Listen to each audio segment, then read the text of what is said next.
अस्सलाम वालेकुम व्यूअर्स, मैं हूं डॉक्टर ताहिर और आप देख रहे हैं मेरा YouTube channel doctor helping health. आज का जो हमारा टॉपिक है वो बहुत इंटरेस्टिंग है। वो है what are the contraindications to breastfeeding. माँ के दूध की अफादियत आप सब लोग बेहतर तरीके से जानते हैं।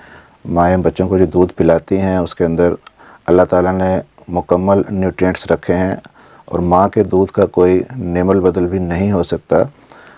तो फ़ायदे बेनिफिट्स तो बेशुमार हैं, लेकिन आज मैं जिस टॉपिक पे बात करने वाला हूँ वो ये है कि कौन सी ऐसी सिचुएशंस हैं जिनके अंदर मदर्स को ब्रेस्ट फीड नहीं करवाना चाहिए। तो उससे पहले अगर आपने हमारे चैनल को सब्सक्राइब नहीं किया तो सब्सक्राइब कर लीजिए, बेल आइकन को दबाकर आल पे प्रेस कीजिए ताकि आने वाली तमाम वीडियोज़ के नोटिफिकेशन आपको मिलते रहें। तो हम आते हैं टॉपिक की तरफ।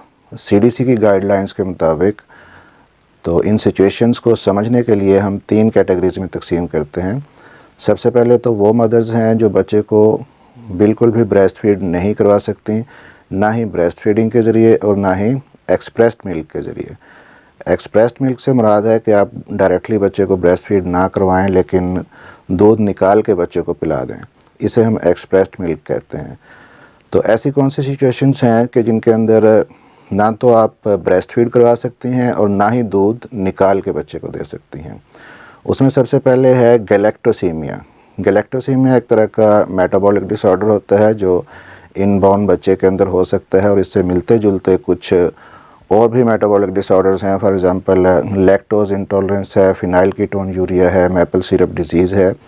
ये सारे जो मेटाबॉलिक डिसऑर्डर्स हैं ये अगर बच्चे के अंदर मौजूद हैं तो पैदाइश के कुछ दिन बाद ही बच्चे के अंदर कुछ मखसूस किस्म की सिम्टम्स आना शुरू हो जाती हैं। फॉर एग्ज़ाम्पल के बच्चा इरिटेबल होता है, बच्चे को भूख नहीं लगती, बच्चे का जो वेट है वो कम हो जाता है, उसको डायरिया होता है, उसको वॉमिटिंग होने लग जाती है और आँखों का और जिल्द का रंग भी पीला हो सकता है।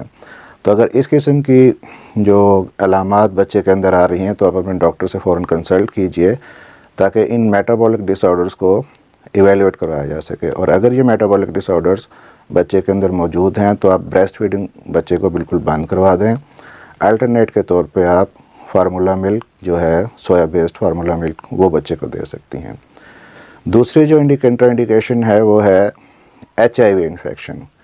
HIV का इन्फेक्शन अगर मदर को है, जिसे हम एड्स भी कहते हैं आम ज़ुबान के अंदर, तो मदर को मना किया जाता है बच्चे को ब्रेस्ट फीड करवाने से। यहाँ पे कुछ एक्सेप्शंस हैं जो डेवलप्ड कंट्रीज़ हैं। फॉर एग्जांपल अमेरिका है जहाँ पे फार्मूला मिल्क जो है वो इजीली दस्तयाब है और जो फाइनेंशियली वो लोग अफोर्ड भी कर सकते हैं, तो वहाँ पे तो HIV जो मदर्स हैं वो बिल्कुल ही कंट्राइंडिकेटेड है उनके लिए बच्चे को दूध पिलाना ना।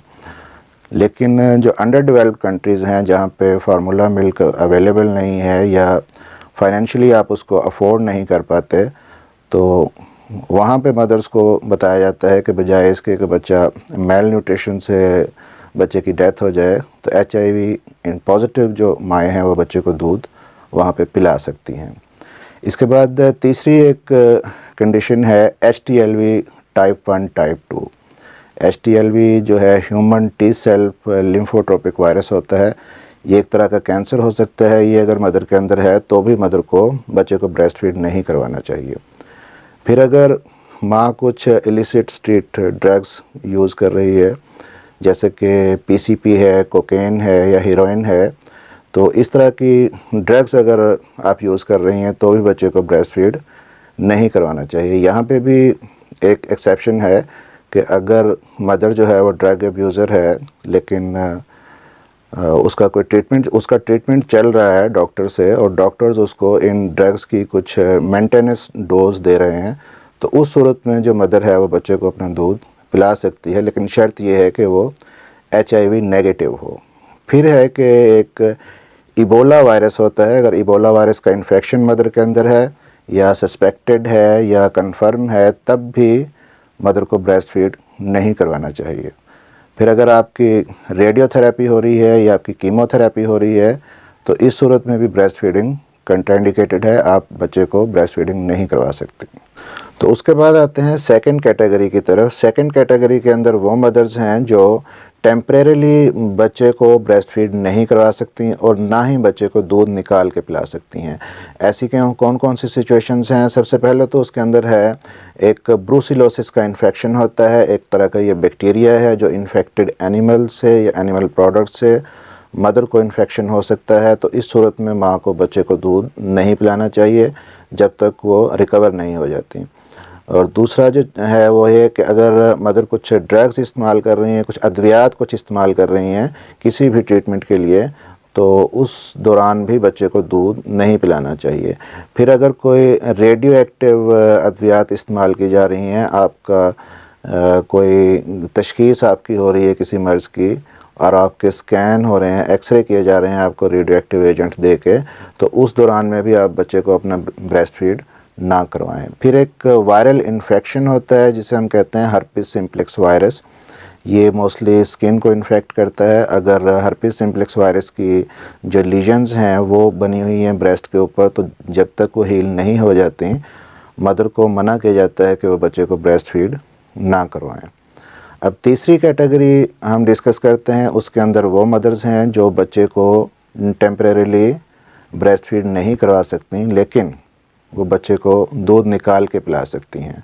उसमें सबसे पहले तो है एक्टिव ट्यूबरकुलोसिस, अगर आपको टीबी की बीमारी है, तिपेदिक की बीमारी जिसे कहते हैं, और अनट्रीटेड है, उसका अभी ट्रीटमेंट आपने शुरू नहीं किया, तो आप बच्चे को ब्रेस्ट फीड ना करवाएं। हाँ, अगर आपने ट्रीटमेंट शुरू कर लिया है और 2 हफ्ते एटलीस्ट ट्यूबरकुलोसिस की अद्वियात आपने खा ली हैं, तो उस सूरत में आप अपने डॉक्टर के मशवरे से बच्चे को दूध पिला सकती हैं, लेकिन उसके अलावा आप बच्चे को दूध निकाल के दे सकती हैं ना। इसके अलावा एक इन्फेक्शन होता है जिसे हम चिकन पॉक्स की बीमारी कहते हैं, वेरिसिला इन्फेक्शन, चिकन पॉक्स जो है, तो वो भी अगर डिलीवरी के 5 दिन पहले या डिलीवरी के 2 दिन बाद आपको शुरू हुआ है, तो उस दौरान में भी जब तक वो इन्फेक्शन क्लियर नहीं हो जाता, आप बच्चे को डायरेक्टली ब्रेस्ट फीड ना करवाएं, लेकिन आप बच्चे को दूध निकाल के दे सकते हैं।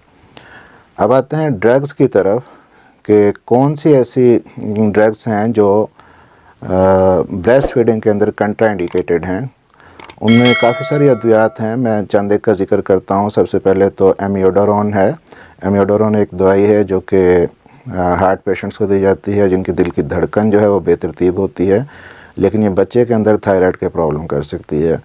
फिर एंटी नियोप्लास्टिक जो ड्रग्स हैं जो आपके कैंसर के ट्रीटमेंट के लिए इस्तेमाल हो रही होती हैं, वो भी बच्चे के बोन मैरो को सप्रेस कर सकती हैं। इसके अलावा कुछ अद्वियात हैं, फॉर एग्जांपल बेंजोडाज़ेपिन है, और ब्रोमोक्रिप्टिन है, फिर गोल्ड साल्ट है या लिथियम साल्ट है, ओपियाइड के जो डेरिवेटिव्स हैं, इसके अलावा अल्कोहल अगर आप इस्तेमाल कर रहे हैं, फिर कुछ एंटीबायोटिक्स के ग्रुप होते हैं जैसे कि टेट्रासाइक्लिन है, क्लोरोफेनिकॉल है।